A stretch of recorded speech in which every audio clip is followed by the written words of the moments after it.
I'm just going to start recording in progress. Okay. Welcome everybody to the July 21 meeting of Dealey Plaza UK.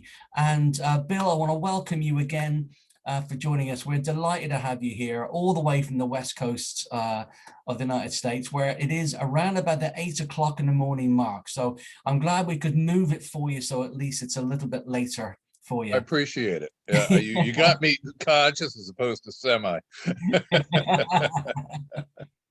So we really appreciate you taking the time to join us. So very briefly, Bill is a civil rights attorney in the San Francisco Bay Area and is on the board of directors of the Mary Ferrell Foundation. He wrote a preface to the Gary Hill book, The Other Oswald, A Wilderness of Mirrors. And it's there that you mentioned, Bill, specifically the defector program and Project Longstride, where another defector, similar in appearance to Oswald, Robert Webster, who defected literally 2 weeks just before Oswald did. So today we're going to be looking at discussing Lee Harvey Oswald's defection and just looking at what kind of defector actually was he. And the way we're going to do this is we're going to run it in like a 20-minute section. So I'm going to pass over to Bill, where he will give us a conversation about Oswald and his defection, and then we'll pause. And when you're ready, Bill, you just pause, and then if you have any questions, we can take them then. But in the meantime, if you do have any questions, pop them in the chat area. I will make sure that they get passed on to Bill, and feel free to ask him whatever you like. So without any further ado, Bill, again, huge thank you for joining us, and I'll hand over to you. Thank you. I will begin, I think, by offering a little bit of a teaser as to what I think occurred on the Oswald end back in the United States. In other words, why he came and why and who was monitoring him at that point. My hunch is that it was Office of Naval Intelligence and the little outfit called SY, which is a security intelligence operation out of State Department. And the reasons I think this are a few things. One is that there was, in fact, an ONI program that was mentioned by Victor Marchetti back in the 70s. And Marchetti felt it operated out of North Carolina, and he said it was run by ONI. Another indicator is a fella who testified to the ARB named Donald Monier, and he talked about a program called Navy Code 30, which was similar to the operation that Marchetti mentioned. And finally, I think a lot of us are aware that Oswald called somebody in North Carolina named John Hurt, and after he was arrested in Dallas. And there's indications, at least, this fellow was also counterintelligence and was based in North Carolina, and that he confessed to his wife shortly before he died. So it's a corroborated story to a limited extent. It's not yet the story I would take to the bank. So I wanted to give you those caveats, and I wanted you to know that I did a rewrite of my 12 Who Built the Oswald Legend last year. And I'm going to be leaning a lot on part 3 of this story as I talk about it. But the other thing I wanted to talk about in this defector context is some new research that I've got.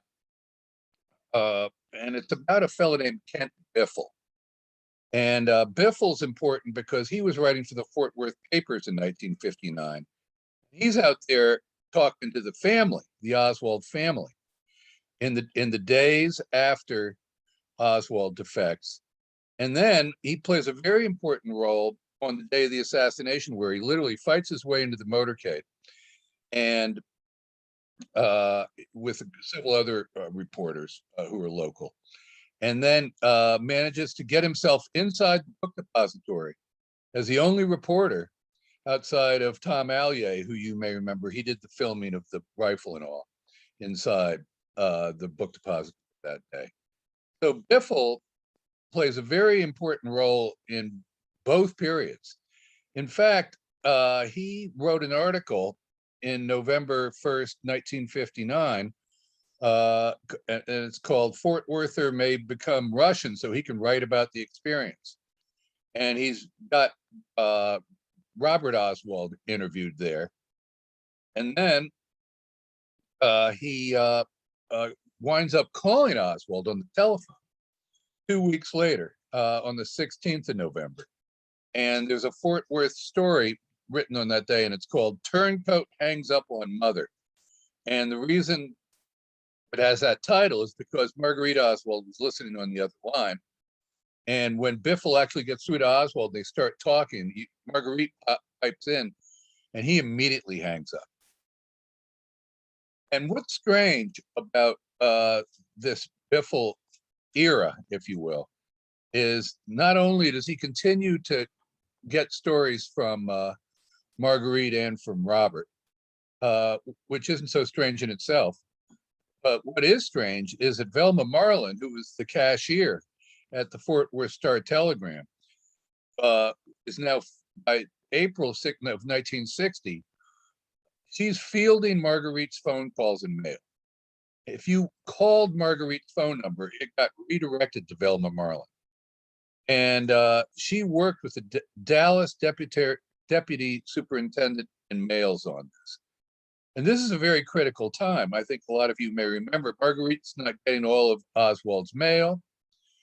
And then not only that, but she's becoming the representative of Oswald with the Marines, who are trying to take away his honorable discharge and downgrade it to a less than honorable discharge, which of course would have a profound impact on his finances. And that's kind of where I'm leading this here, is that Oswald, when he gets to Mexico, gets to the Soviet Union, I should say, he engages in some very odd tactics. He voluntarily states to the Soviets that if he becomes a Soviet citizen, he will make known to them such information concerning the Marine Corps and his specialty as he possessed. He intimated he might know something of special interest. As a radar operator, his specialty was aviation electronics. And it's finally come through to me that I think the reason he was good at aviation electronics was because Marguerite's husband, who was his father figure between ages 8 and 11, was an electronics expert, Edwin Ekdahl. And this guy Ekdahl was not only a father figure to Oswald, but an electronics pro. And this is how Oswald got good at radar and a bunch of other related specialties around electronics. And what's so interesting to me, of course, is that as an attorney, I keep looking back at the divorce that happened when Oswald's about 9 or 10. And the attorney who represents Ekdahl is Fred Korth, who's the Secretary of the Navy. And so, you know, for a long time, I really had the opinion that Fred Korth was like the grand maneuver in this whole case. But what's curious is that Korth's predecessor as Secretary of the Navy was John Connally, the governor who was, of course, in the car and shot along with Kennedy that day. And so I'm of the opinion at this point that there's a real possibility that somewhere, you know, in 1963, jumping forward for a moment, all this history was used as a possible story to explain Oswald's motivation. I mean, Scotty Reston, who was a famous reporter for the New York Times when I was a kid, his son wrote a whole book about Oswald and believing that Oswald was shooting at Connally. I don't think that was the case at all, because I don't think Oswald shot anybody. But but no matter what you think on that subject, I think that the more important thing to think about is that this whole Oswald Connolly story is a bit of a canard. In fact, it's total canard. Even it was one of the stories they couldn't even get Marina to swallow. When Oswald was in his first days as a defector in the Soviet Union, the legal attaché wrote that Oswald has offered to furnish the Soviets with what he knows on U.S. radar. And then the counterintelligence guy from ONI says that he's got no record of a security clearance, but he might have access to confidential information. My point here is that this is really very muted language. This guy is sounding like not only a defector, but a traitor. Why are they treating him with kid gloves? It doesn't seem like they're terribly concerned about the security implications of his defection at all. Nobody, and I ought to point out, nobody quoted him as saying that he would provide classified information. And it's probably because he didn't actually say those words. What he might have said was something about, I know about radar, that kind of thing, and I might know something that you might want to know. But he really is towing the line about not giving away secrets that could get him in jail or prison, Assange style or worse. Snyder, the consul and former CIA guy who was interviewing him, stated after the assassination, I believe he did not claim to possess knowledge or information of a highly classified nature. And the Warren Commission concluded that since neither the FBI or the Navy prosecuted Oswald, the State Department had no basis to conclude that Oswald's statement was anything more than rash talk. So what I think happened here is when Oswald meets Snyder at the American Embassy in those days, right after he got into the Soviet Union, he was coached to say something that was a disloyal act, granted, that involved military information to the Soviets, but not of a classified nature, more along the same lines as Robert Webster. Robert Webster was a fellow who is the subject of Gary Hill's book, The Other Oswald. He had defected a couple weeks earlier. His specialty was fiberglass, and rockets and fiberglass went together like ham and eggs during that era, and probably now. And so they wanted to know through Webster, Soviets did, what he had on rockets, and the Americans in the Air Force, who kind of guided his way, on their hand, they wanted to know whether the Soviets were ahead of us or behind in rocketry. By the time Webster was done, the conclusion was we were ahead by about a dozen. I think Oswald's work was a little bit more about adventure.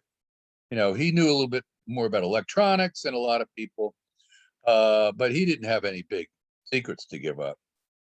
Just like Webster didn't have any big secrets to give up either, but he was a good observer. And that's what Oswald was. He was an observer, in my opinion. Oswald told Snyder that he was going to tell the Soviets what he knew about his specialty, aviation electronics. And as a result of his actions, the US could find out counterintelligence information literally from the questions that the Soviets would be asking Oswald. Counterintelligence information on the Soviet Union was the kind of thing that military intelligence could never get enough of.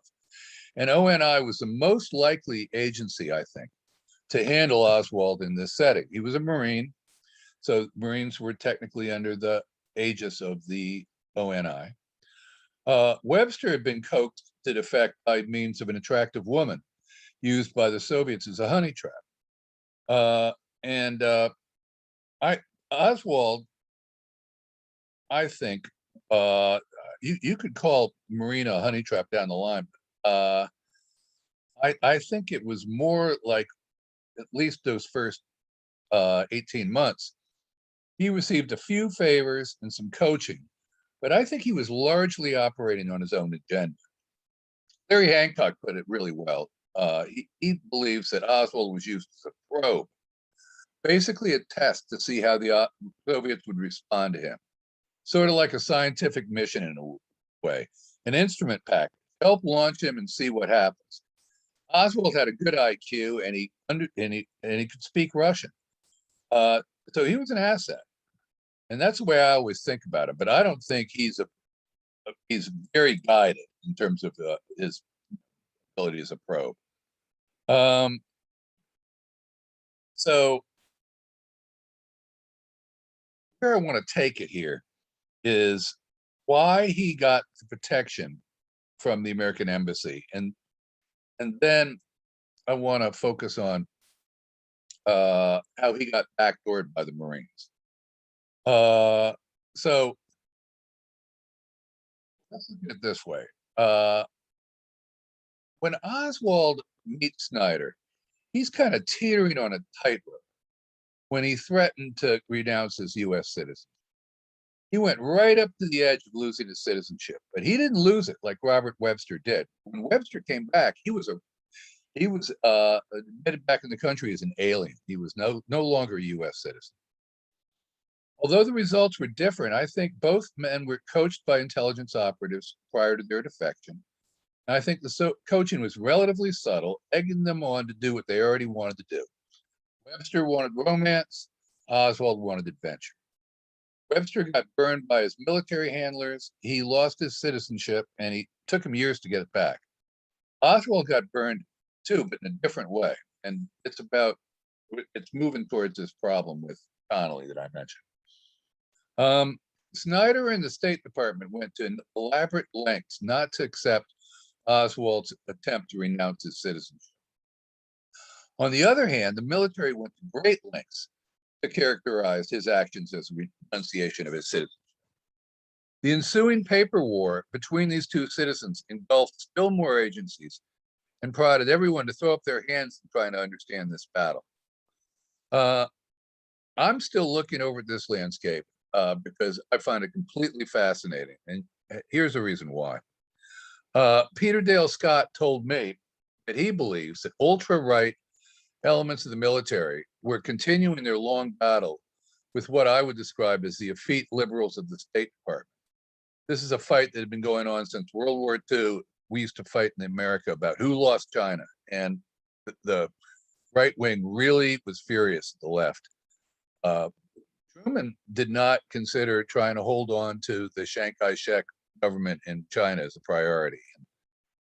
It went towards Mao, and it really helped. That was one of the things that really helped kick off the culture war that plagues the U.S. to this day. Peter had a funny anecdote. He does liken the ultra-right elements of the military with the National Association of Manufacturers over here, and he refers to that as the cowboy side of American culture. And the State Department he refers to as kind of analogous to the Trilateral Commission, if you will, on the Yankee side. And I've always liked the Yankee Cowboy War as a metaphor for American culture in general. Now, to be fair, I don't think this fight between the State Department and the military about whether Oswald should lose his citizenship was totally contrived by intelligence operatives of both agencies. But I think I line up with Peter on this one. In the middle of this paper war, and in the middle of 1960, you've probably seen it's a famous memo that Hoover wrote to the Office of Security of the State Department. This is the one that said that, Oswald's being impersonated. And I could send it to you, Tony, or somebody, if you'd like to see it and put it online. The Office of Security was actually a very tiny division, only had about 12 people, and it was known as SY. If you all know Otto Otepka, he was one of the officers in SY. Hoover was concerned that an imposter was using Oswald's birth certificate. And I think this is so powerful for us in the research community. I think we've been kind of blinded to the other aspects of this memo. And the reason I say that is because only one other agency is copied on this memo, not the CIA, not other intelligence agencies, but ONI. So it's between Hoover to the State Department intelligence, and ONI gets copied. So, what Hoover is saying in this letter, as I read it, is this is an ONISY affair. It's not an affair of the CIA. I'm not saying the CIA had absolutely no knowledge of Oswald, but I don't think they're the driving force. And not Air Force intelligence isn't brought up, Marine intelligence isn't brought up, just ONI and just State Department intelligence. It seems to me Hoover knew something about who had an interest in Oswald, information that we don't have. When ONI reported the defection of Oswald, and the copy that hit the file has SY all over it, that's the Office of Security within the State Department. I always assumed that the State Department was deeply troubled by Oswald's defection. But now I wonder if ONI and SY, despite all the carping back and forth, were in harmony.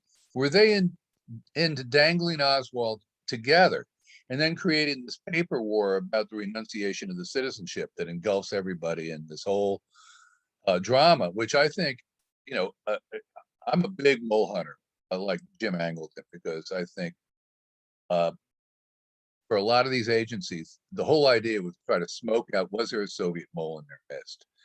And I'm quite convinced that a lot of the nonsense around Lee Harvey Oswald, renunciation business, and then later referring to him as Lee Henry Oswald in the file, it's all designed to try to smoke out who has information they shouldn't have, which is the classic way of finding out who the mole is.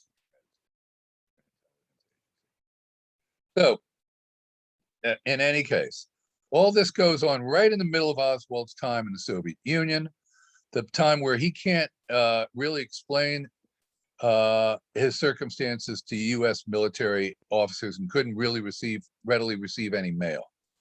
For whatever reason, he's not in communication with his family from late 59 to early 61. Marguerite says she writes him 3 letters. All of them are undelivered.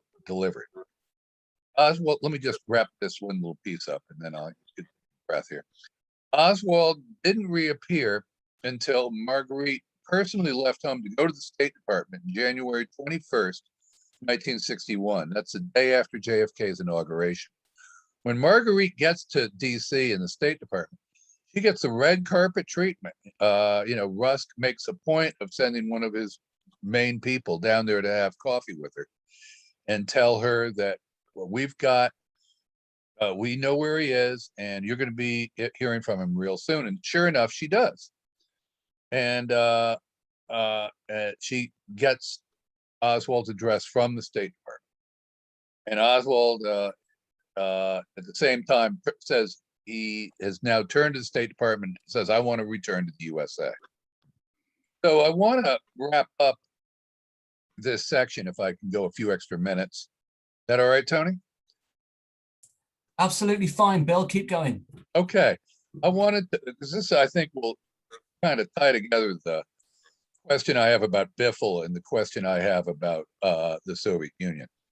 What I'm asking people to do is, if you've got your computers open, go to my chapter 3 and go to the section called How the Marine Brass Backdoored Oswald. And when I say my chapter 3, if you're interested, you can find it on Mary Farrell. If you go to the home page and just click on the top about the current events, it'll take you to my essay. It's called The 12 Who Built the Oswald Legend, and you can drop down to How the Marine Brass Backdoored Oswald. And the only reason I suggest that is because I'm going to be kind of reading from it verbatim for a couple minutes. And there's some great documents here that I think will make more sense if you're able to actually look at them rather than hear me describe it. But with that said, let me plunge on. Because what I'm asking you all to do is take a look at how the Marine brass at this little naval air station out in Illinois called the Glenview Naval Air Station damaged Oswald's future while he's incommunicado during 1960. What we see here is what I describe as the plumage of a truly rare bird, an exposed intelligence operation. And no matter where you stand on Oswald handling the gun or this or that, he's caught up in something here. And I don't think anybody on any side can deny it. Peter Dale Scott figured much of this out years ago. It's in chapter 4 of his book, Dallas 63, which I helped edit. I forgot most of these details, believe it or not, and I had to labor with what I thought was my own totally independent conclusions. And then I realized, like Peter, once again, had covered much of this ground, and I had even gone over it myself and forgotten about it.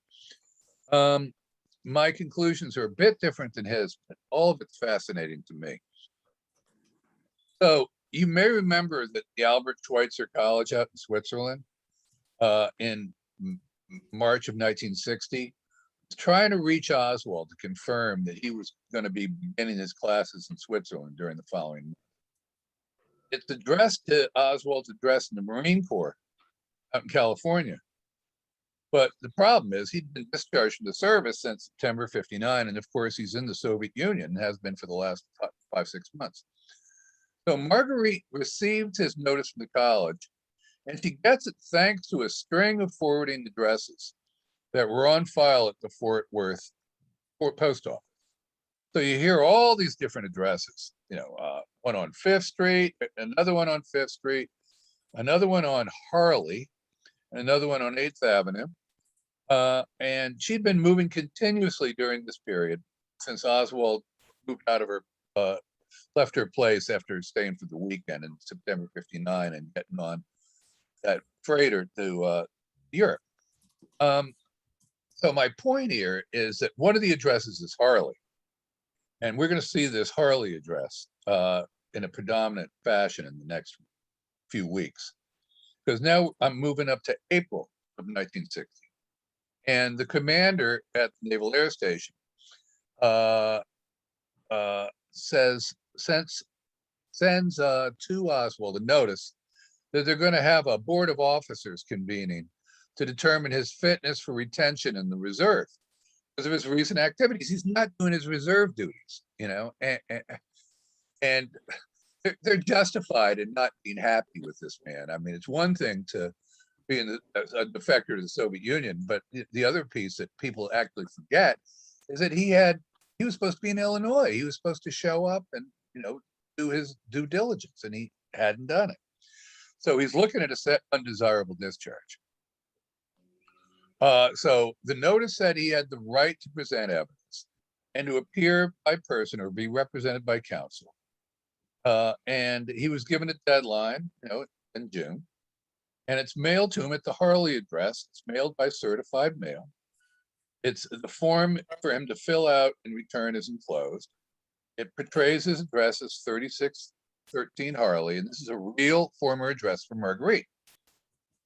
So now, if it's really weird, but if you look at the envelope, the Warren Commission all of a sudden gets very hazy, and they report that the envelope's too faint to photocopy. But if you look at it, it doesn't say Harley; it says Hurley, Hurley.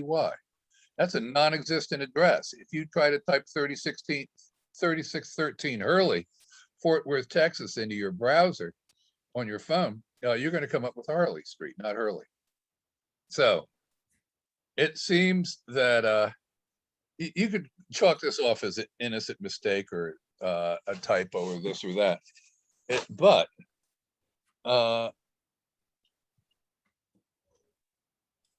here's the problem. Marguerite gets this notice somehow and writes a response to it. As the deadline approaches, she responds to the April notice in June, and she says, inform me of the basis for the proceedings, and I need a stay for the hearing because I got no contact with him. That's why I went through this business about the mail. There was simply no communication in 1960 between the Oswalds until January 61. She added that after hearing from you, I will be willing to act on his behalf. So Marguerite's Marine contact decides, as I say, to have his cake and eat it too. He won't stay the proceeding, and they failed to let her act on his behalf. She needed counsel and didn't get one. Instead, what happens is this: she receives a second response from this lieutenant saying, we got to take action because of his request for Soviet citizenship. In view that he hasn't informed the headquarters and he's out of the country without permission. It's considered that a letter sent to the last address on file is sufficient notification. A letter will be sent by certified mail informing your son of the convening date of the board. And here's the important thing to note. Even though Marguerite said, I'll act on his behalf, they don't send it. She had sent them a new address, which is actually, you'll laugh, the Hurley address. This is 1410 Hurley, but it doesn't go up as high as the other number I mentioned.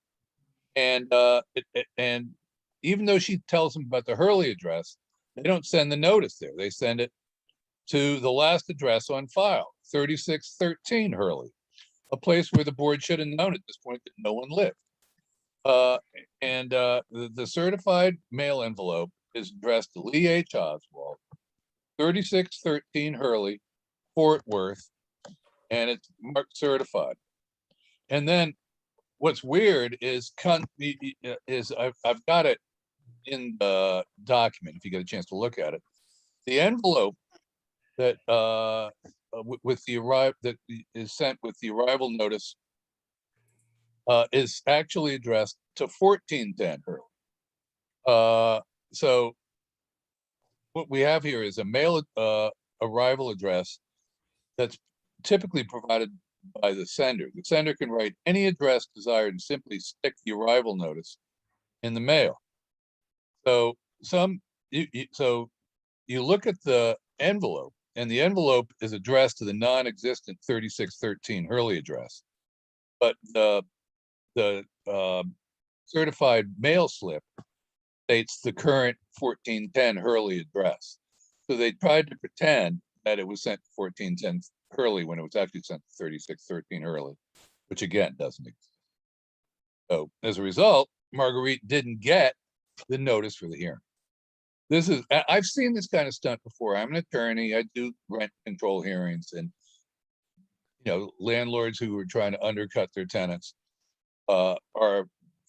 frequently will engage in what the lawyers call sewer service. This is a perfect example of sewer service. As Marguerite told the Warren Commission, after corresponding with me as Mrs. Marguerite Oswald, they sent the dishonorable discharge hearing notice in Lee's name, addressee only, when they knew he was out of the country. But she didn't spell out what I just spelled out. And it seems like it's certainly fair to say that they weren't prepping him as a patsy in a future presidential murder, but they were trying to dirty this guy up. So now he would be at their mercy, if you will, do what they wanted him to do. Peter Dale Scott's analysis, I think, is useful here. What we know of the sociology of ONI and Marine G2, which is Marine Intelligence, corroborates their sympathy to the hunt of subversives in government. At the Glenview Naval Air Station, the site of Marine G2 Regional Detachment, where we found documents addressed, had been for years a center for right-wing political activity. In the 1930s, the 9th Naval District had organized reserve intelligence teams to ferret out intelligence on radicals and pacifists. In 1960, while they shuffled their Oswald records, they played host to a 5-day school of the Christian anti-communist crusade. It should be known that they were not an ad hoc group, this Christian crusade, but an international organization that worked with the World Anti-Communist League, and then later the National Endowment for Democracy, which is kind of the above ground equivalent of the CIA here in America. Indeed, the Glenview Naval Air Station was lending respectability to the crusade, a sustained onslaught against another part of the government, the accommodators in the U.S. State Department. So what all this means is, when Oswald came home in '62, he had to lie on all of his employment forms to get any kind of job. He couldn't get a clearance to work in a security facility. He couldn't work in aviation electronics on the military side, and he couldn't get decent benefits under the GI Bill. On top of that, he's compromised. If someone in government wants a little help from him, he'll probably be forced to do their bidding with the hopes of getting his discharge upgraded down the line. When Oswald protested this hearing and asked for a discharge review, the decision went all the way to the desk of the Secretary of the Navy. Oswald got no relief. And as we'll see, John Connolly was actually the guy that I believe did administer Oswald's request for an upgrade. And he simply refused to do it. He took a hard look at it, and there's a fascinating memo where Connolly took a hard look at it, and his attaché took a hard look at it as he was turning his papers over to Fred Korth, and said, "No, I'm not gonna do much anything. I'm just gonna kick it back to the Marines." And the Marines kicked it back and said, "You're not getting your upgrade." So Korth never got to see it. Fred Korth, Secretary of the Navy, who had represented Oswald's stepfather. And I keep wondering at the end of the day whether, especially in July 1963, where they tried to kick it one more time to Fred Korth and it still didn't get to him, whether in fact there wasn't some work done to keep this Connolly legend alive and to keep Korth away, because Korth might have actually shown some mercy to Oswald. That's the most surprising possibility that I've found from this. I could talk more about it. It's in that chapter, but that covers the high notes, I think, of the drama of Oswald's action that have not been, thoroughly mulled over, I don't think, by the community. A lot of us have looked at this past, but I don't think people have really looked at how the renunciation business got snowballed into a mole hunt, and also how this business of Oswald's discharge got used to basically yoke him, if you will, as someone who would have to do the bidding of his betters in intelligence, basically for the rest of his life. And I think it goes to a lot of his motivation. I can talk a little bit more about that if you give me a few more minutes later on. But this is where I'd like to break for now and take. That's great, Bill. Thanks a lot for that. We do have some interesting conversations going on in the chat area. I'm going to start with Johnny. Johnny Cairns, you've got a question specifically about, if you want to just come in, Johnny, unmute yourself. There's a question you've got about post office boxes in Dallas and how easy it would be to get those. Do you want to come in, Johnny? Yeah, sure. Bill, how you doing? Good, Johnny. Good. Yeah, good to see you. It's good to see you. Got a quick question. I'm currently co-authoring a book that's coming out in November. I'm putting the finishing touches on it just now. And one of the many aspects of the case I'm looking at is the mail transaction for the alleged murder weapon. We've all heard about, the serious discrepancies with the postal regulations, etc. But one of the things I have been looking at is why would Oswald order the rifle to his own PO box if he used an alias? Now, I was talking to Barry Ernest about this, and I was trying to get a hold of how much money Oswald was making back in like October and March 1962, 63. And in the Warren report, it has a list of his expenses. And it shows like all the surplus money that he allegedly had each month. My question is, how easy was it to rent a post office box in March in 1962, 63? The reason that I ask it is because if it was easy to acquire one, then why didn't Oswald take out a separate PO box in the name of Haddell, order the weapons to that box, and once he had the weapons, close it down, and there would be no link to himself? I think you'd have to show ID, and so I think that's all it would take. Oswald was certainly capable of creating good ID if he wanted to. Of course, the Hidell ID was exactly the kind of ID that would have been rejected, which is a kind of another discussion. So the answer in my mind is no, it wouldn't have been hard, and he chose not to do it. It's because in Armstrong's book, it says Dallas Postal Inspector Ralph W. Thomas said that no references or identification was required for a person or persons to rent a post office box. So I've asked Armstrong about this and he never got back to me. So I'm trying to confirm it. Yeah, I can't confirm it for you, but that doesn't seem unreasonable. Yeah. It's not, the way it would be done now, but it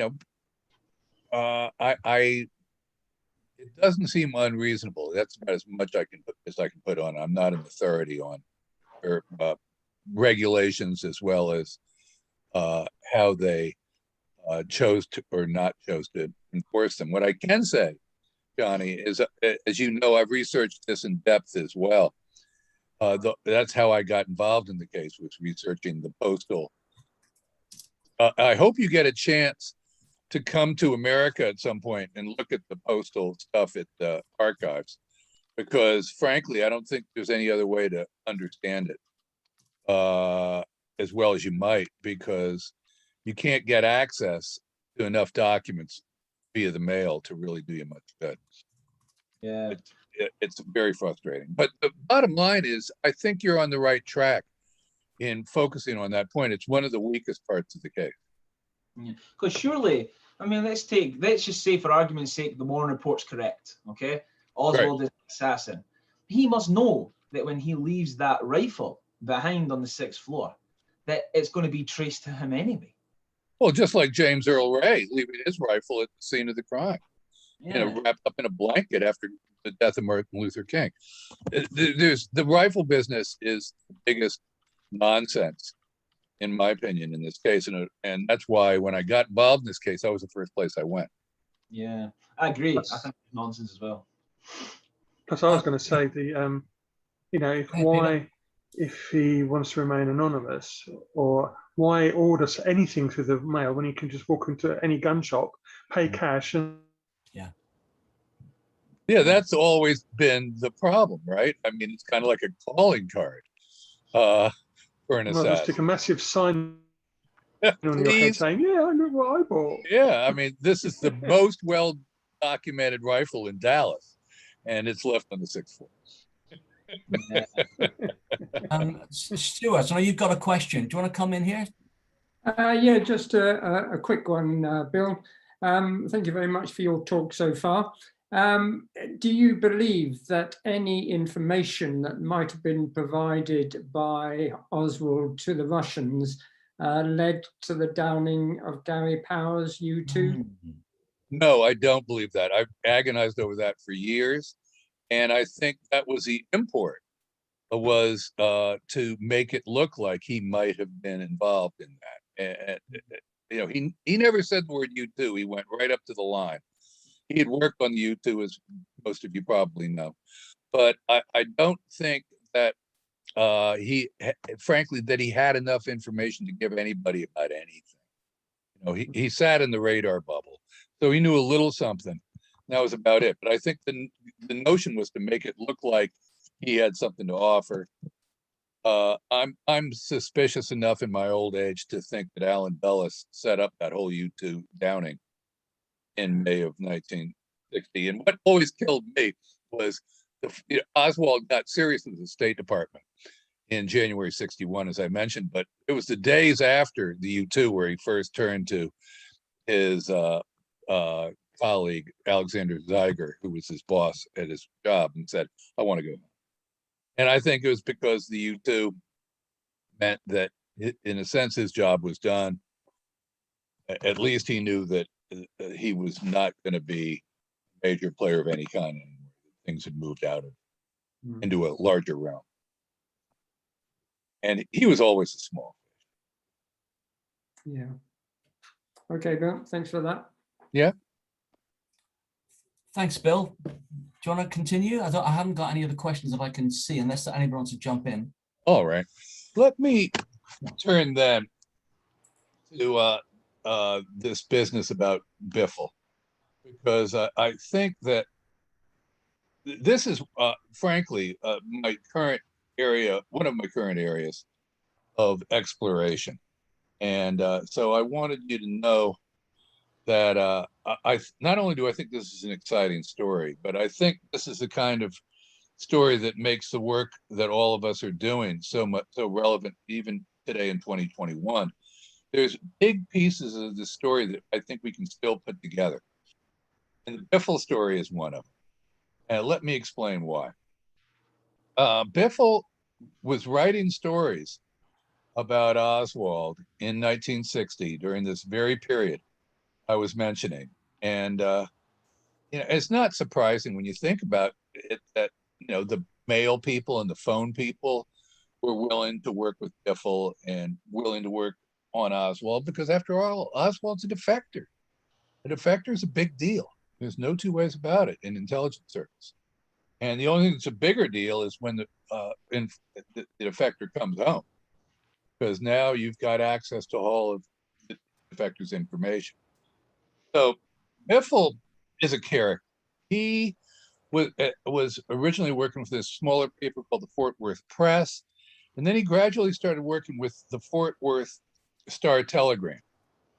Now, the Fort Worth Star Telegram is really kind of a story in itself. I want to use as a little color for background because it's crucial. A fellow named Amon Carter was the founder of the paper, and his son became the founder of the paper after Amon died in the 60s, and was the editor through the 78 or no, even later into the 80s.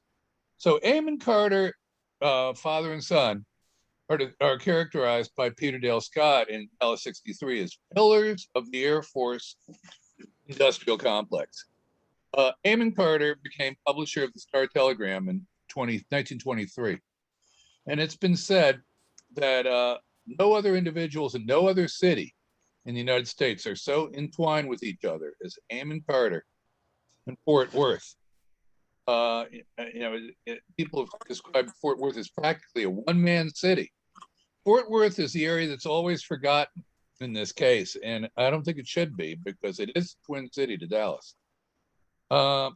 Marguerite told the Warren Commission, as a practical nurse, she took care of the children of Amon Carter Jr. in his home. In 1949, Lee went to Camp Amon Carter Summer Camp. It's a 340-acre facility sponsored by the YMCA. Amon Jr. was held as a POW by the Germans and risked his life in espionage and sending contraband in the mail that could have gotten him killed. He continued to smuggle contraband to his friends in communist-held Poland: clothing, necessities, luxury items, and money, until his death in 1982. And it's important to keep in mind here that when Oswald is hiding out in Minsk, if you will, and meets Marina and all that, Minsk is Byelorussia. It's the same basic region as Poland. In fact, when Marina met him, she thought she thought his Russian had a Polish accent, which I think it did.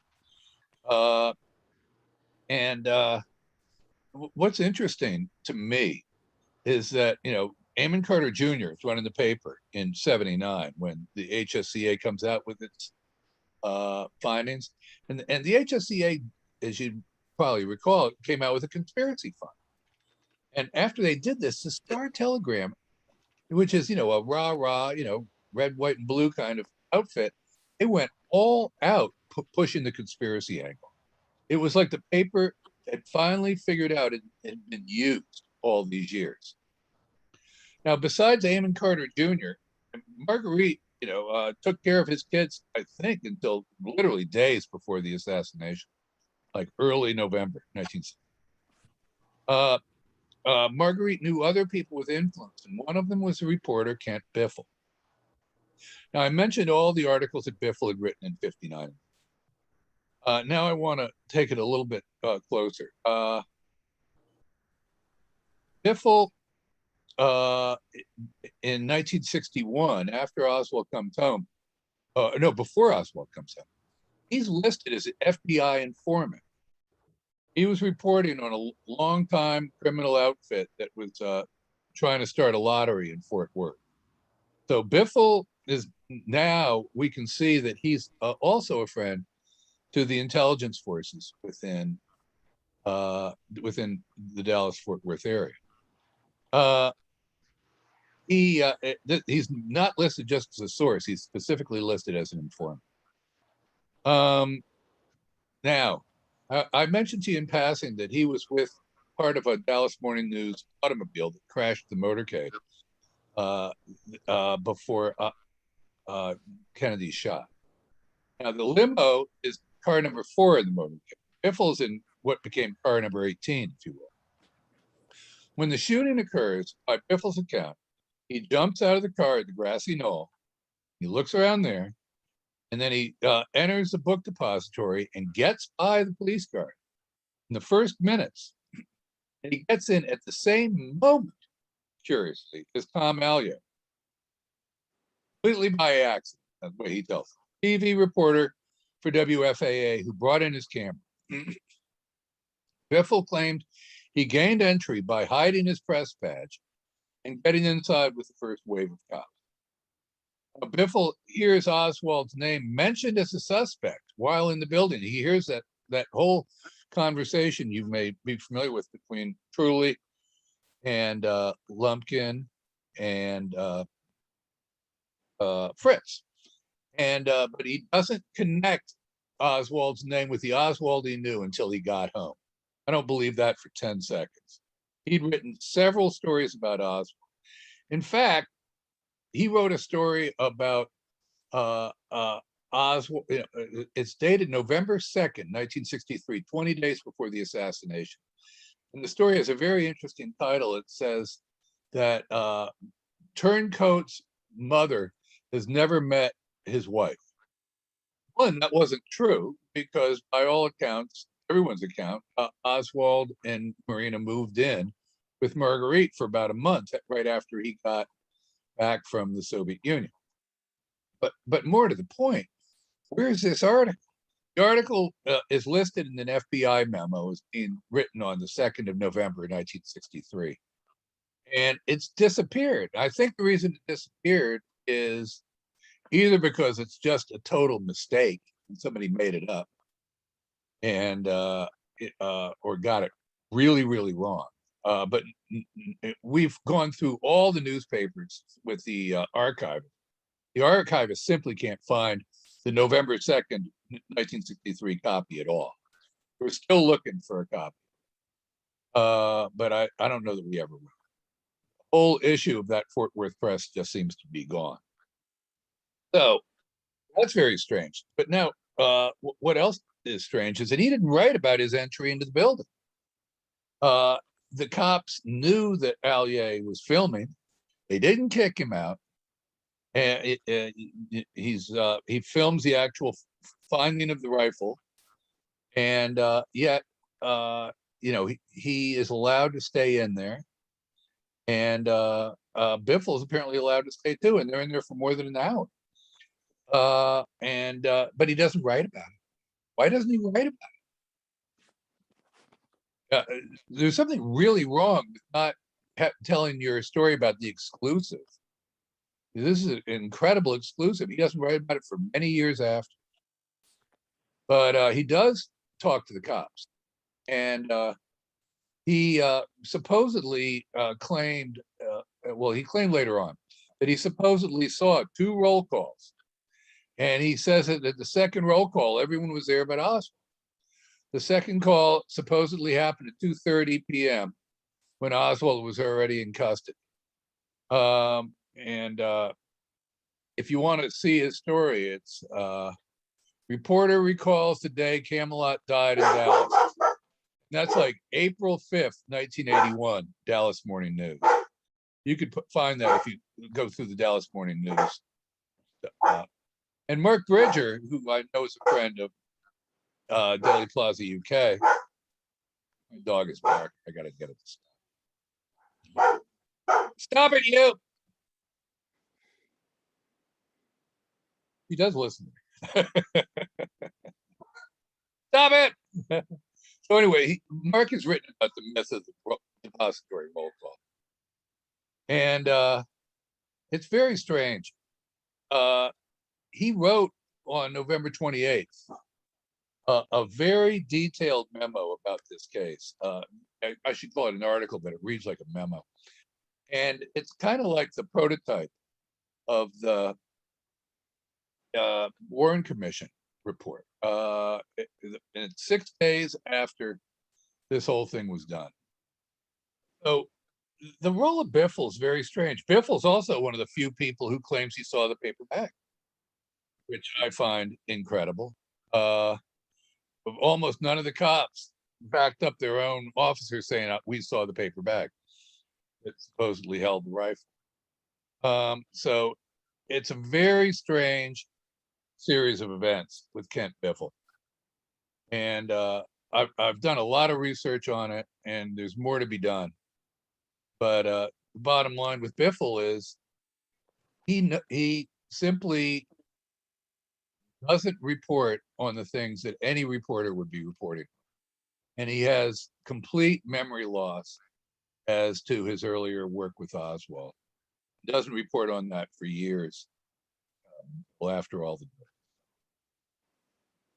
So that's the Kent Biffle piece of the saga. And so I can take some questions now. And I don't know how much more time you want me to carry on about Mr. Oswald, but I've got other thoughts on the subject. That's great, Bill. No, we want to hear them. There's a couple of things, Bill. Before I bring you in, Johnny, did you mention earlier on, Bill, in your presentation, something about Oswald's stepmother, or did we mishear that? Stepfather was probably what I was trying to. Oh, stepfather. Oh, Yeah. yes, because you mentioned, yes, I remember you mentioned. He was the electronics guy who I think passed on his trade. Yeah, thank you for clarifying that. Johnny, do you want to come in? I know you got a question for Bill. Yeah. Bill, as an attorney, see that you were representing Lee Harvey Oswald had he not been murdered by Jack Ruby. How would you have gone about, how would you have approached Commission Exhibit CE 399? And how important is that to getting Oswald, his name cleared, should I say? You know, the 399 gets a big role in the new documentary, I'm happy to say. And 399, I think, has to be part and parcel. I wrote a story, I think, Johnny, I sent it to you some time ago. Yeah. About how the Warren Commission basically framed Oswald by ignoring the most important evidence that cleared him, instead tried to use it as dispositive evidence to inculpate him. And so I boiled it down to about 10 key pieces of evidence, and that's one of them. The problem with this case, like any other murder case, is there's usually not one evidence that will exonerate somebody. You've got to look at all 10 or more.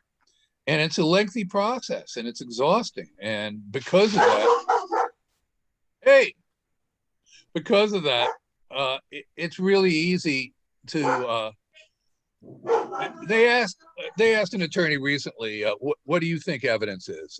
And evidence is whatever I can use to convince the jury to do what I want. And that's a very cynical approach to evidence, because evidence really isn't that. That's persuasion or propaganda, if you will, not evidence. But that's the problem too. You've got like 10 different pieces of evidence. You've got to look at, each one carefully.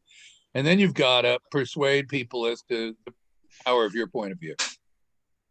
So for that reason, I don't think 399 is ever going to be dispositive in this case.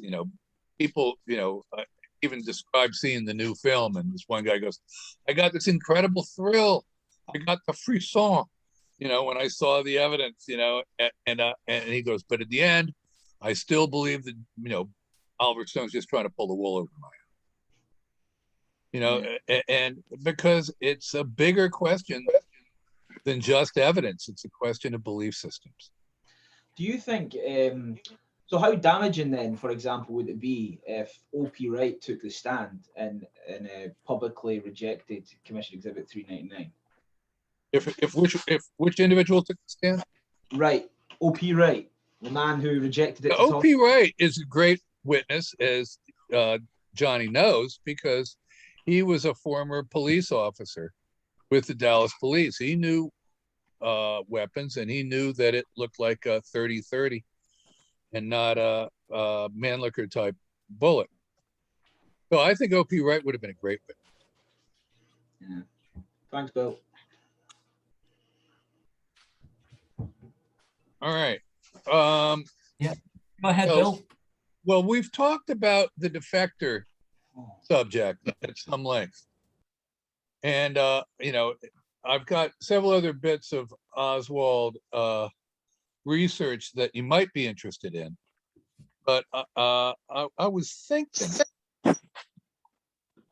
about discussing in particular something new that I had found out about, in particular,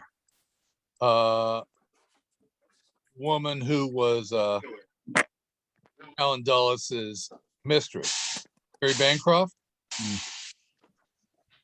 And specifically, what I'm thinking about Mary is some new documents that came to my attention. And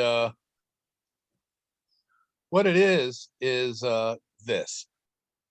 I'm sure you all are pretty familiar with the Paynes, Ruth and Michael Payne. And you may not, I've got this in chapter 7 of my new edition of The 12 Who Built the Oswald Legend. And what I noticed in that research that I've been doing is that there was about right during the second week of 1959, the Paynes moved from Pennsylvania to Oswald's mother's community in Irving, Texas, during the second week of September 1959. The very week that Oswald abruptly left his mother, he said he was going to come and take care of her. He stayed for the weekend and then went off to defect in the USSR. Now, why had the Paynes made the move? Ostensibly, they had made the move so that Michael could take a job with the military contractor, Bell Helicopter. Michael said that Bell had manufactured 40% of all the aircraft used in the Vietnam War. Bell Helicopter was begun and run by Michael's stepfather, Arthur Young, the most recent husband of Michael's mother, Ruth Forbes Payne. Now, I think that the Paynes had a handler within the intelligence community in 1959, whether they knew it or not. Based on their background with the World Federalists and Ruth's work with the Quakers and the Soviet American friendship committees, I think Cord Meyer, who was the head of covert action in that era, was a logical candidate. And I also think that the Paynes were kind of manipulated throughout their lives. I don't think that they were very. Now we got somebody at the door. I got it. Thank you. Now I think that the Paynes were kind of manipulated more than most people realize. And I think the most likely way is the simplest and most direct route. Michael Payne's family also had access to talent in the intelligence arena. Michael's parents, Ruth Forbes and Lyman Payne, had a close friend named Mary Bancroft. Bancroft was an OSS spy that had a long-term relationship with Alan Dulles. Bancroft was the granddaughter of a fellow named Clarence Barron, who was the owner of the Dow Jones, Industrial Stocks Company, manager of the Wall Street Journal, and the founder of Barron's Magazine. So Bancroft is extremely well connected. Bancroft discusses Michael's parents at length in her book, Autobiography of a Spy. and she remained close with Ruth Forbes after she divorced Lyman Payne and married Arthur Young in 1948. So here's what I'm building up to. In the days after the assassination, Dulles provided a memo on the 2nd of December, 1963, to the Warren Commission. And it was, quote, from a friend. And it described the inner workings of the Payne family. It's very informative. Very informative. The letter is particularly important because the FBI is under intense scrutiny for failing to add Oswald to the security index. And they had Michael's father, Lyman, on the security index. He was a Trotskyist activist. His birth father was. And this set off all kinds of alarm bells at the FBI. So the Paynes were in hot water at the FBI until this letter came. If the FBI had taken a hard look at the Paynes, they would have realized that the Paynes were intelligence-driven babysitters for the Oswalds, whether Ruth or Michael realized it or not. The letter writer provides her own, it's pretty clear it's written by a woman from the tone, her own evaluation of Lyman Payne, who I also knew well in the 1920s. He couldn't do anything. He was thoroughly incompetent. However, he sure could talk. And the writer says that Lyman and his new wife, Michael's mother, were active in Trotskyite circles. Not real Trotskyites, but belonged to some infinitesimal splinter group that, as far as I know, did nothing but sit around and talk about how the other Trotskyists were betraying the revolution as conceived by Trotsky. Now, Bancroft had more than a passing interest in Trotsky. During one of her trysts with Allen Dulles, Dulles had put his hand over her mouth when a visitor came knocking at the door. And Dulles told her that the visitor was, in fact, Leon Trotsky himself. And this isn't during their Switzerland days, trying to provide Dulles with some extremely important and valuable information. And the letter writer refers to Ruth Forbes in the third person. I had also heard, let me get it, but not from his mother, that Michael had homosexual tendencies, although he did marry and have children. Who else was also intimately familiar with Lyman, his Trotskyist beliefs, and the nature of Trotskyist splinter groups? Like the letter writer, Bancroft probably didn't see Michael after the divorce between Lyman and Ruth back in 1934. So this is characteristic of the relationship between Dulles and Bancroft.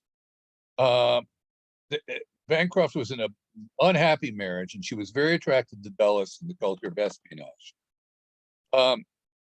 Dulles made a proposal to her: we can let the work cover the romance, and the romance cover the work.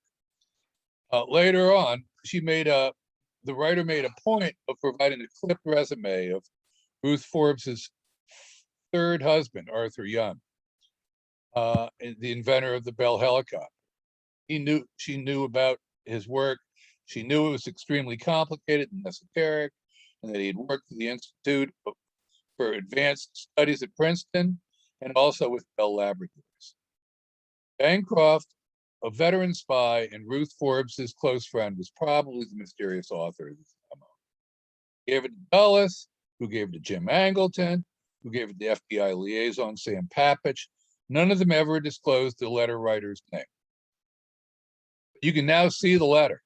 It's in chapter 7 of my book, and I think there's a great argument to be made that both of the Paynes and the Morinchel were basically co-opted into the world of intelligence, and the main question is whether they're witting or unwitting. My thinking about the Paynes has always been that they were asked by somebody like Mary, to keep an eye on the Oswalds. I don't think it was ever a lot more complicated than that. And I walk through all the biggest stuff about the Paynes in my book. I find the Paynes completely fascinating. But I do feel, Ruth Payne in particular thought she was the smartest person on the block. And Michael Payne, I think, was willing to do little favors for the FBI, like pose as an academic in a coffee house, chat with local students about Cuba, and offer little tidbits like that. But I think it was all rather informal, and I think it was done through an agent named Bart Odom. And that's basically where I wanted to kind of conclude with a little discussion about Bart Odom and the Paines, because I think it goes so much to the continuing story of this case and how much more can be learned in terms of putting a bow on the nature of the Oswald relationship, why it's so absurd to think that he was anything more than a bit player in this drama. But again, I'm at your mercy in terms of time. You all tell me which.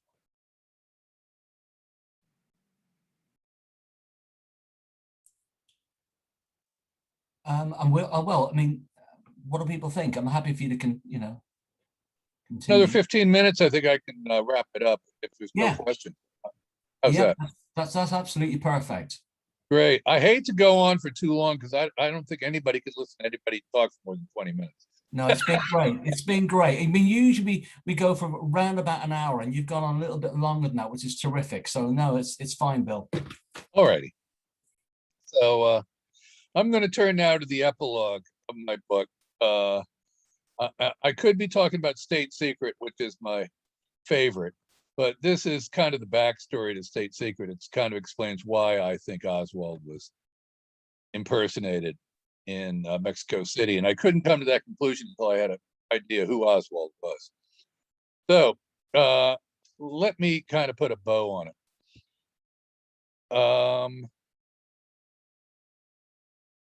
Thinking about the right place to tell this. Here we go. All right. We have a website in my part of the world called Capitol Hill Blue. It's really good. It's it's well regarded. It's kind of the underside of what's going on in the Capitol. The webmaster is a guy named Doug Thompson, and Doug felt that Doug had a dinner with John Connally in 1982, and at the end of dinner, he asked him the $64 question. Connally said, I was one of the ones who advised Kennedy to stay away from Texas. Lyndon was being a real asshole about the whole thing and insisted. And Thompson then asked Connally if he thought Oswald was the shooter. And this, to me, I think really, I just read this a few months ago. It just completely blew me away. And you got to trust Doug Thompson, and I do. Connally turned to him and said, absolutely not. I do not for 1 second believe the conclusions of the Warren Commission. And this is in response to the question whether he thought Oswald was the shooter. And then he asked the next question, why didn't Connally speak out? Connally said, because I love this country and we needed closure at the time. I will never speak out publicly about what I believe. That really gave me chills, but it also made a lot of sense. His wife Nellie, who was in the car, she wrote in her book that Connally personally signed the documents that gave Oswald that undesirable discharge. So that's corroboration from what the legal attaché said, which is that they had a half-hour conversation and decided not to do anything, just leave the Oswald story, undesirable discharge as is. So, in my opinion, there was a little memo that Oswald wrote Hosty that you all may be familiar with. And I think that letter and the letter that went out from Ruth Paine's typewriter in November '63, both of these letters indicate that he was motivated to be seen as a player in the world of espionage. This was his best shot for getting his GI Bill benefits as soon as possible. And it's curious that when you look at his room on Beckley Street, as they did on November 22nd, all three of his key undesirable discharge rulings from 60 to 63 were found together in the few possessions in that tiny room. And I don't think him taking a pot shot at Connally or JFK from the highly insecure 6th floor was a good way for him to get his discharge upgraded. Best way for him to get his discharge upgraded was to get himself seen as an important player in the world of espionage. He could figure out his place in the scheme of things. I think those two letters were two halting steps in that direction. I also think Oswald was involved in doing some favors for someone in those tense behind the scenes atmosphere on November 22nd. Why was he lurking around the first floor except to do a job? I think he was keeping his eye on Joe Molina. Joe Molina had been followed by the communists for 8 years. They'd been trying to recruit him. And then 2 months before the assassination, the lead communist in Dallas, a guy named Bill Lowry, came out as an FBI informant after all those years. This is first shot. Thank you. And so I think Oswald was being groomed to be the new contact for Joe Molina. Molina didn't know that this fellow was a communist, and he didn't know that he was an FBI informant. But the FBI knew both those things. That's how they keep tabs on people. I think Oswald was tailing Joe Molina. And if you're a prayer man person, like some people are, I gotta say that, Joe Molina's on the steps and the alleged prayer man's standing right behind him. Whether or not that's Oswald is about the only person who's not watching the motorcade ostensibly, or not fighting to get in best position. And yet he's probably the most interested person in Dallas about politics. So there's something really going on here. And the legal attaché made a great quote, the one who talked to Connolly that day. He goes, I recommended that he refer the letter to the Commandant of the Marine Corps for appropriate action. And this meant that the secretary was washing his hands of the case. Man could do it as he wanted. It was a kiss-off. And sure enough, the Warren Commission has a memo 3 days after Connolly supposedly forwarded Oswald's letter to Fred Korth. At a time he's clearing out his desk for Korth, and it's the checkoff sheet right there in the routing slip, right there in the Warren Commission report, states the Oswald letter is being routed for appropriate action. And it's particularly funny because when you look at the Jim Hosty letter story, the Hosty secretary says, oh, Oswald was trying to bomb the place.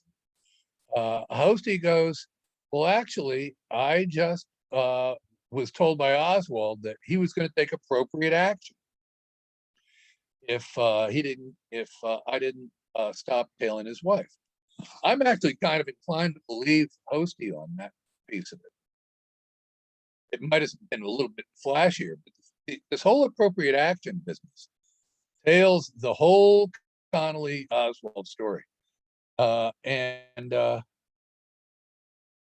So let me turn now to the evidence against Oswald, which Johnny has done such a good job in looking at. Not only is it weird that Oswald is not first in line to look at the motorcade, but if anybody's shooting from the book depository, why would you be, using a highly insecure location to try to get off an accurate shot? And why would you fire from a long distance, unless your goal is to get away? The goal of any book depository shooter, in my opinion, is most probably to cause a provocation, maybe get off a shot, but you're not going to get off a good shot and get away. I mean, that's why I think the military did this hits, because you need the best people in the world to do that. And they're not the CIA, and they're not Lee Harvey Oswald. I'm not saying the CIA didn't play a role, but I think the shooters are military. I don't think they're mafia either. These are the best in the world.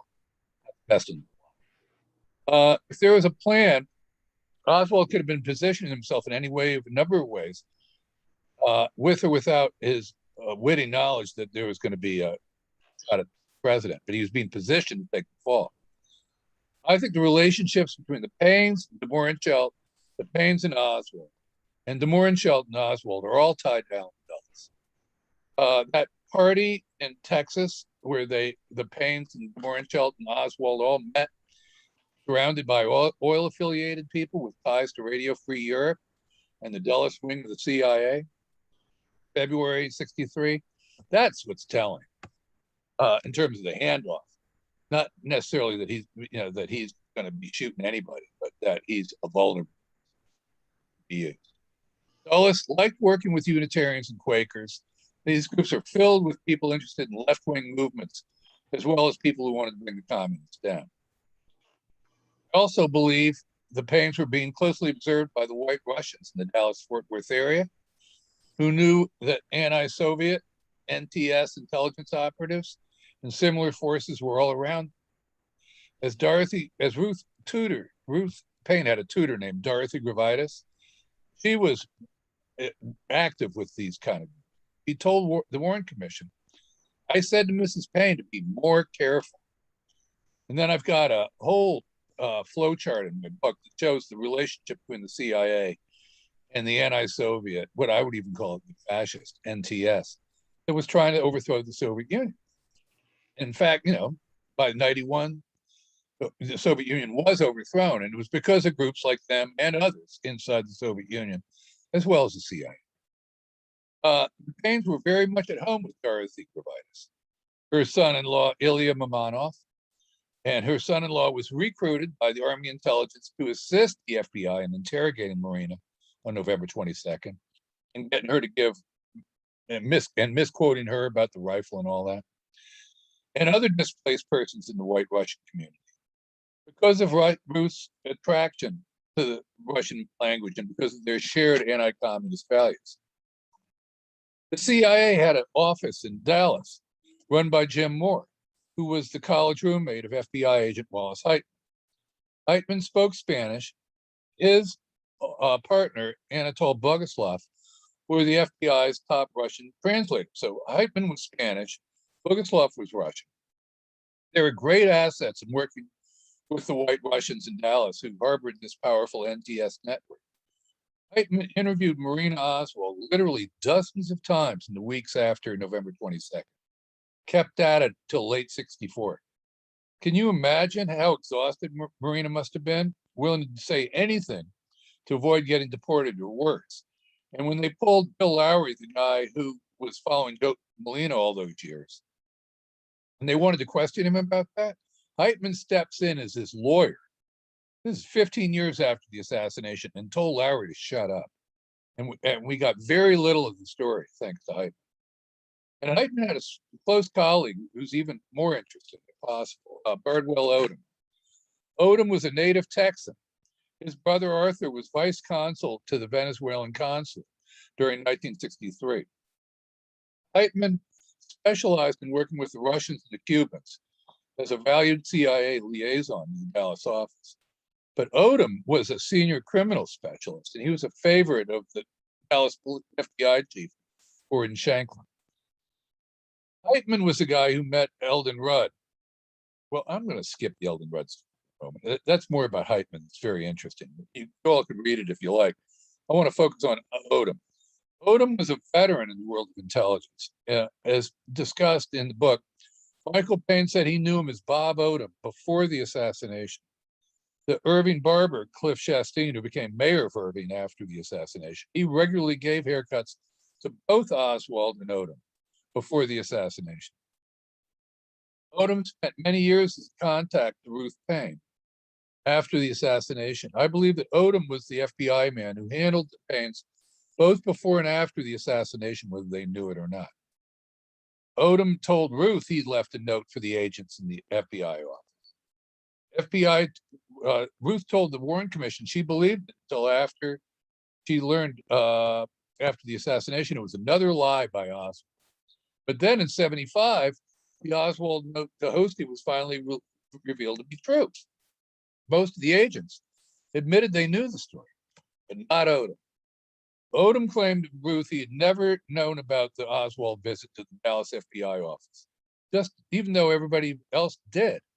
When Ruth found out that Oswald actually delivered the note to Hosty, he blurted out Odom's name to the media as her source. And it coughed it up in 1975. And then she called up Odom and apologized, saying, "It's all my fault. I blew it." Ruth referred to Odom as her primary contact. The relationship between Hosty and Odom is also fascinating. To hear Hosty tell the story in his book, Odom knew all about how Hosty was ordered to destroy the note Oswald brought to the FBI office. But Odom denies every word of Hosty's account, saying if any FBI agent was involved in destroying evidence, he would not forget it. But Odom had a lot to forget about. He was busy on November 22nd and afterwards. Martha Moyer and Raymond Gallagher wrote articles that schooled me over the years about Mr. Odom's busy schedule. Leslie Sharp, who has a new book coming out on this whole era, part of the whole Albarelli school.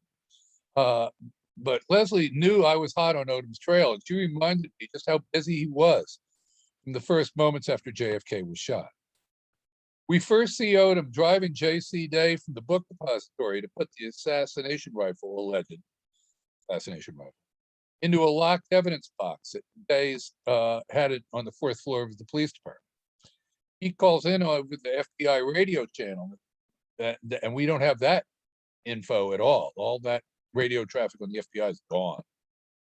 We then see Odom stationing himself as a guard in the lobby of the Texas Theater, watching Oswald B. Frog marched away. Curiously, Odom standing right inside the theater near FBI officer Robert Barrett, who's got a lot of problems of his own on this case, and Dallas Captain Picky Westbrook, who's got a lot of problems of his own. Like Odom, Barrett also told his own share of whoppers. Barrett told a variety of stories about whether or not he was looking for bullets with Buddy Walters in Dealey Plaza in the moments after the assassination. Similarly, when Westbrook was videotaped holding a wallet similar to Oswald's, Barrett told Westbrook the wallet had both Oswald and Fidel's ID in it. On other occasions, Barrett falsely told the news media that a card with O.H. Lee on it was found in the wallet. The lies of Odom and Barrett were designed to confuse everyone about the key events surrounding the assassination.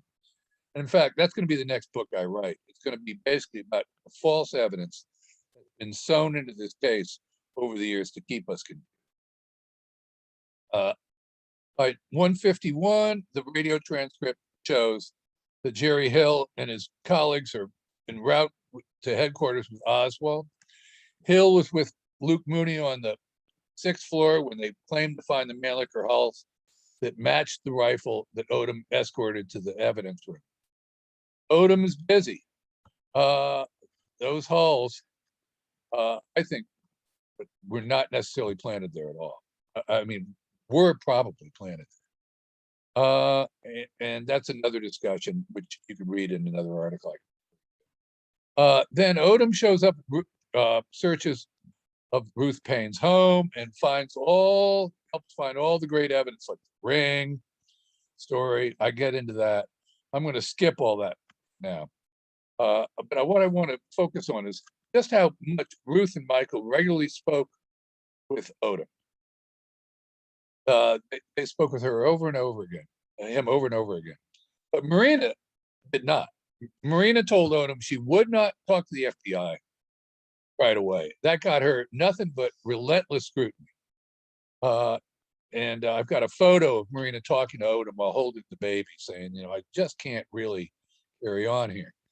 But the 23rd of November is also the day that Ruth gives Oswald's draft letter, the one that didn't actually get in the mailbox, the draft.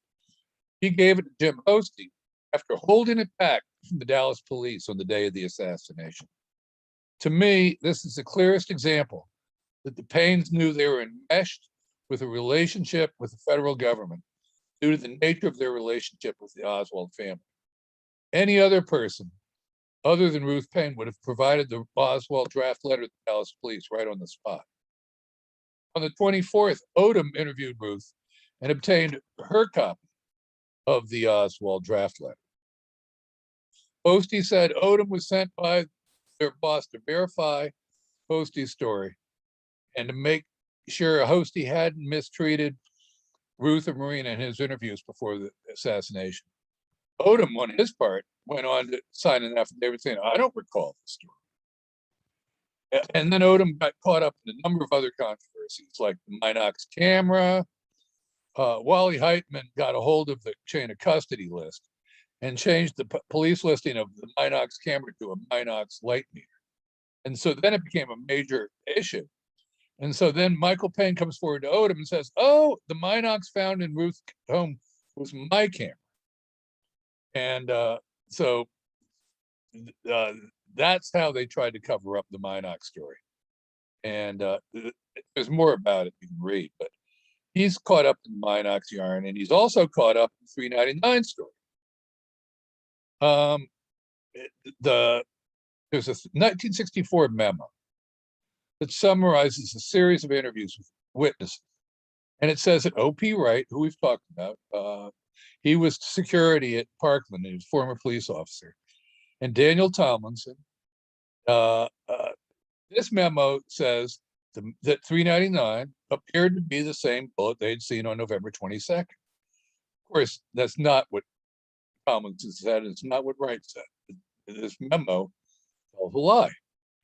And so, Wright had said, look, this bullet has a pointed tip like a 30-30. It does not have a rounded tip like 399 you see in the archives. So many years later, 2002, Tink Thompson, Gary Aguilar seek out Odom and interview him. And he goes, oh, this memo is mistaken. I never had possession of the magic bullet. This memo, he said, if I conducted such interviews with Wright and Tomlinson, I'd write up my own memo recounting these interviews. Well, he says, I just don't know how this happened. Tink tried to give Odom a pass and say, well, maybe these documents have just been withheld. I'm like, no, I think Odom made it up. I don't think it ever happened. So that's a bit of the Odom story. And is there anything else I really want to share? There was one last story I wanted to share. And this is about Michael Payne. I don't know how many of you are familiar with this, but there's a really fascinating story that comes out that a third party reports that Michael Payne said to Ruth over the phone that Lee killed Oswald, but we both know who is responsible. And there's been a long story that this story came from a wiretap. I don't think it's true. I think, again, this story was entirely made up by an intelligence operative. This operative, who either was a telephone repairman or gave the story to a repairman, passed on this planted story to Irving Police Chief Paul Barger with the hope of linking Oswald to the communist menace and instigating an attack on Cuba. When LBJ made it clear to the DA that any rumors about communist involvement had to be squelched, I think efforts were made after that to bury this report. Ruth initially denied such a statement was made to her. And by the 70s, she was going, well, the initial conversation referred to American right-wing forces that were creating a hostile environment prior to my death. And Hosty says, well, the phone call happened and it was between Lyman Payne and his son, Michael. And they didn't take it too seriously because they figured Lyman was talking about how people killed Trotsky. And, and then there's another story that Barger says it was between Ruth's phone and Michael's phone, overheard by a telephone repairman. But there's a phone log for Ruth's call showing a November 22nd. And there's no phone call logged for November 23rd between these two particular numbers. So it just doesn't stand up. Barger says, well, maybe the call was the 22nd rather than the 23rd. Well, the only thing that's shown is the 22nd call, not the 23rd call. So again, it gets more and more confused. And I think I spent hours and hours and days and weeks trying to untangle this story. And without giving you all the details, let me get to the highlights. This FBI agent interviewed the Irving police chief. And the Irving police chief goes, look, I got info Male voice was heard in the conversation during a phone call heard on November 23rd. Male voice was said to comment, he felt sure Oswald killed the president, doesn't feel Oswald was responsible, and further stated, we both know who's responsible. We hear this language rather, verbatim in another report later on, but instead of naming Paul Barger, it names confidential informant. So then they, Ainsworth of all people interviews Barger many years later. Barger says it was a telephone repairman who was checking out the line.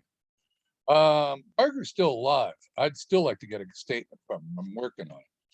But what I find fascinating is that when the FBI examined the records, Michael's office number, it was initially described as an unpublished number for Bell Helicopter. And that's odd because if Michael worked in Arlington, 10 miles away from this unpublished number, and was one of the few employees with a key to the lab. So the story just keeps getting stranger and stranger. And this is what I think kind of ties it together. A different FBI agent gets a different story in December. It says, this number is for the Arlington, where Michael actually worked. Mike Payne and George Johnson, another employee, give access to the plant to telephone company employees. To me, this indicates that Mike Payne had been assigned by Bell Helicopter to be its liaison to the telephone company, and that the operatives at the phone company had a personal relationship with Payne. This may have been who was supposedly listening into the phone call between Mike Payne and Ruth. Telephone company operatives have a close-knit relationship with intelligence operatives. That's how you set up wiretap, right? I believe that the Paynes told someone, maybe Mike's mother, maybe Mary Bancroft herself, they'd keep an eye on the Oswald. And I believe they got in way over their head. Furthermore, I think the whole story that the Paynes knew who was responsible was made up and was part of a plan to point the assassination on Castro Cuba. This story was a spare part, just like the John Conlon story, linking Oswald to a larger plot. In the end, was not used. Shortly after the assassination, remember how LBJ's people just settled on the story Oswald acted alone? How LBJ made it clear to his friend Richard Russell in November 29th, we got to take this out of the arena where they're testifying that Khrushchev and Castro did this and that and kick us into a war that killed 40 million Americans in an hour. There's a lot of national security concerns. Good reason on that period of time. I think that's what led us into the package we have to try to unravel. So those are my thoughts. Any questions? Thanks a lot, Bill. There is a question from Johnny. I can bring you in now, Johnny, if you have one. It's me again, Bill. I'm going to ask you to speculate for just a moment. We all know about the testimony of Lee Bowers, and we know that he observed two individuals behind the wooden fence during the time of the assassination. Can you think of any innocent explanation why these two individuals have never came forward in 58 years? Which individuals get Lee Bowers and who else? Well, yeah, Lee Bowers testified, and Lee Bowers told Mark Lane, and he testified that he seen two individuals behind the wooden fence during the assassination. Can you think of any innocent explanation why these two men who are behind the wooden fence have never came forward in 58 years? No. I think the Bowers testimony is some of the best out there in terms of what really happened. If there was an innocent explanation, you'd think they'd want to provide it. But on the other hand, a lot of innocent people haven't come forward because they don't want the notoriety. So you can always make up an excuse for them. That wouldn't be my biggest problem. My biggest problem is that I think the Lee Bowers testimony, like you do, is some of the best that's out there. It has the advantage of being corroborated by numbers of other witnesses.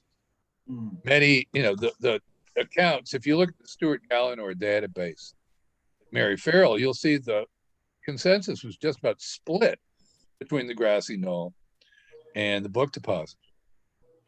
And I think, in fact, those are probably the only two places where you could hear shots. There was probably at least one place where somebody used a silencer, not more. So it was a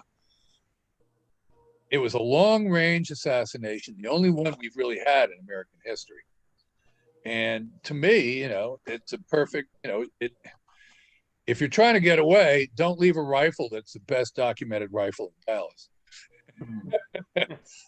The whole purpose of a long distance setting is to get away. And I can't think of an innocent explanation for what Bowers said. And the three cars that cruised the parking lot as well. One of which was a guy was supposedly talking into a mic. Right. There's a lot of drama that's going on there. I'm even a believer in the umbrella story, that there's something really wrong there too, that the umbrella person was some kind of spotter. I don't like to spend a lot of time in Dealey Plaza because it's so controversial. And at the same token, I don't think it's as important as other people do. I kind of line up with Tink Thompson, who I've been working with in the last year, that once you prove there's more than one gun, that's really the most important thing you can do. And that is best done not by the Lee Bowers story, but I think by the forensic evidence, because forensic evidence is intimately more reliable than eyewitness evidence, which I always am nervous about as an attorney, because eyewitnesses so often get it wrong. Scientists, are among the best witnesses you can ask for, especially when they have evidence that's not tampered with. And I think with the evidence that does exist in this case, the Zapruder film, autopsy photos, and the rest, that they provide best evidence that there was at least two shooters. Do you think that's my bias? Yeah, I've just read Tink's new book and it's very good. Bill, do you think if Mark Lane was allowed to represent Oswald before the commission, do you think he would have been introducing exculpatory evidence, calling his own witnesses, etc.? Well, I'm very critical of Mark Lane, and so I would use another attorney for that role. Mark did some interesting things. I'm going to be writing about Mark in my next book. I don't think he was a disinformation agent per se, but he was a publicity seeker, and I think it caused real problems in the case. And the reason I say that is because besides Kent Biffle, there's this one guy named Thayer Waldo, who was a kind of a left-wing journalist who was writing for the Dallas Morning News. And he got fed a story by Mike Howard of the Secret Service and Pat Howard of the Dallas Police. They were brothers. And the two of them fed him a story saying that Charles Givens saw Oswald shoot in the sixth-floor window. He went ahead and published it. And then about 2-3 weeks later, Mark Lane is shooting the breeze with Thayer Waldo, and Thayer Waldo tells him this story, and he tells him who his sources were. And Mark Lane blows his sources and prints them in the National Guardian. Now, people could say, well, Mark Lane did that for the greater good, but it destroyed Thayer Waldo's career. Because his sources were blown. And what's worse is, think about it for a minute. Here's a guy in the Secret Service and a guy with the Dallas Police, both telling this incredible bullshit to the Waldo, who then prints it, to a national audience.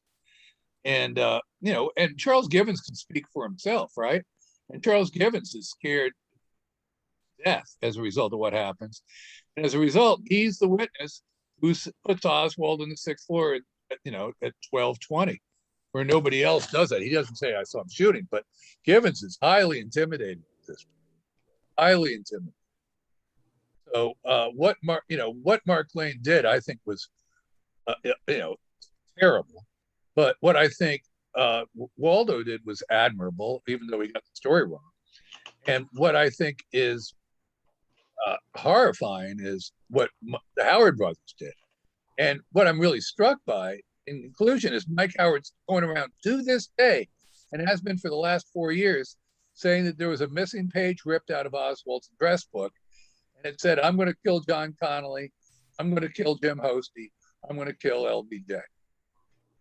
And Howard is running around 58 years later, still spreading disinformation, just like he did to Thayer Waldo all those years ago. So the reason I said Mark Lane was because, of course, Marguerite Oswald asked Mark Lane if she would represent Oswald before the commission, and Mark Lane. Right. Well, and the reason she did is because Lane had taken this story under his wing and was telling it. You know, he got himself appointed because of his, big mouth. Which is not bad. Attorneys do that all the time. But I think Mark could have done a far more effective job than he did. And I'm really, really disappointed in Jobby. Let me put it. I've never been a fan of Mark Lane, and it's because he tells too many whoppers. I mean, he's not Rudy Giuliani, but he's not Clarence Darrow either. He doesn't stick to the facts, and it hurts all of us when people do that. I think the in my opinion, the best book on the case is Sylvia Meagher's Successes After the Fact. I think that. I'm sorry, Johnny. What did you say again? I missed it. I think the best book on the case is Sylvia Meagher's Successes After the Fact. I think Sylvia Meagher sticks to the facts of the case. She doesn't really speculate. Oh, I see why I had a problem. We call her Sylvia Marr. Sylvia Marr, yeah, sorry.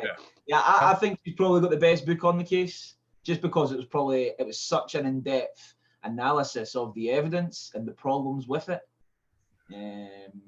Total agreed. You and I are on the Sylvia Marr side of this fence. Absolutely.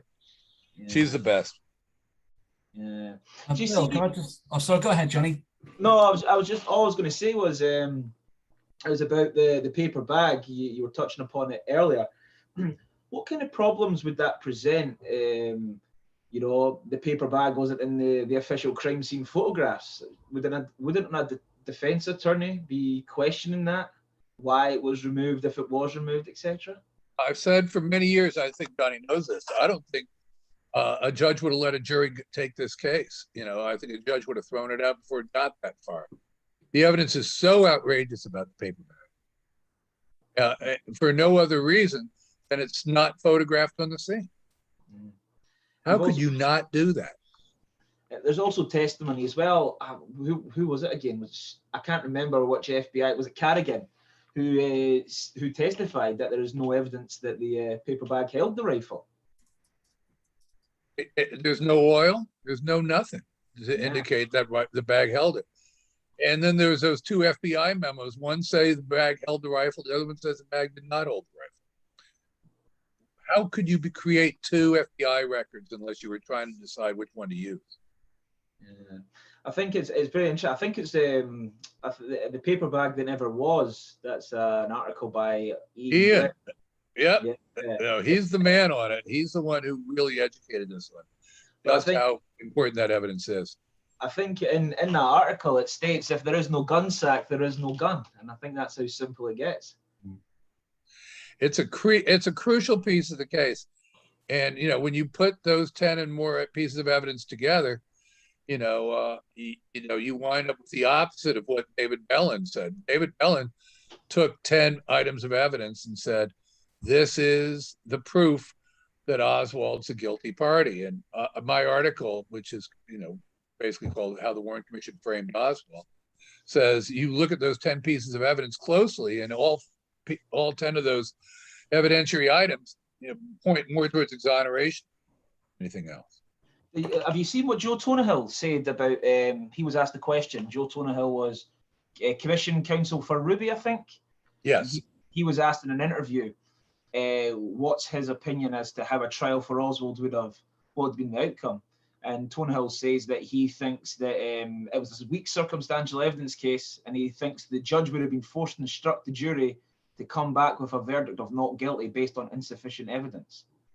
That's what he says. Yeah, that's a very fair reading of the evidence. You know, you had a rifle up there. Anybody who found that rifle in the first minutes would have found that it had been recently fired, you know, just by feeling. And there's so many things that are wrong with the evidence here. Just astounding. I was never a true believer that Oswald was probably innocent of firing a gun until 2015, when I took my hardest look at the evidence, and I came away saying this case is even weaker than I thought. Do you think the Dallas police? Do you think the Oswald's family could bring any kind of litigation towards the Dallas police for wrongful death?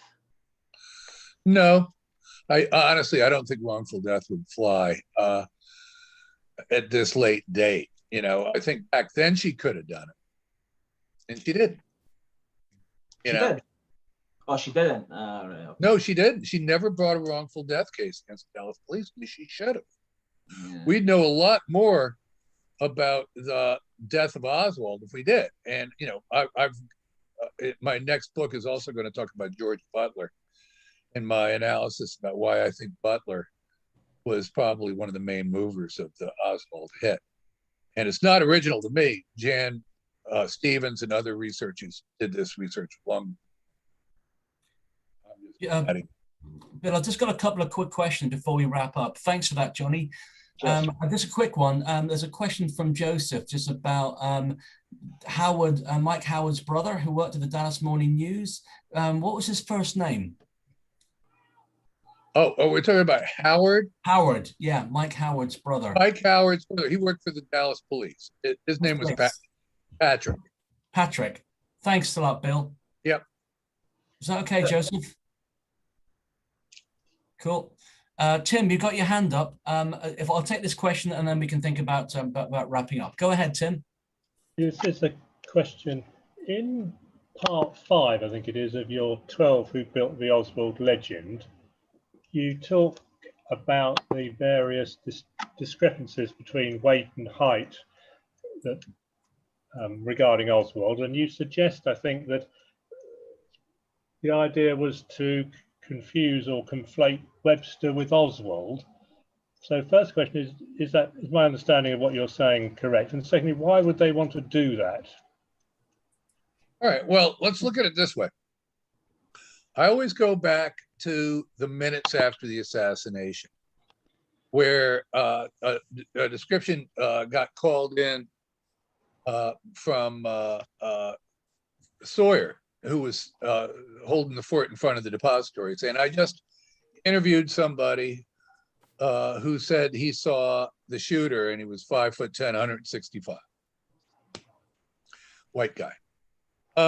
Pretty nondescript, description.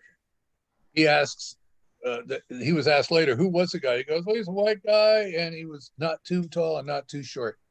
And he's the one who told me about the 5'10", 165 description. Now, this is a pretty important description, and they never, and this is the weirdo description, if you will, of Oswald that's in the, goes all the way from the 1960 FBI memos and CIA memos up till 1963. And where does this description come from?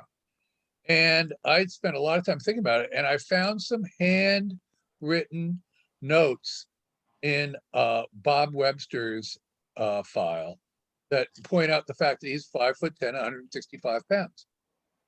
And I'm like, this is really strange. How did Webster's description, which is accurate for Webster and totally inaccurate for Oswald, wind up in Dallas then?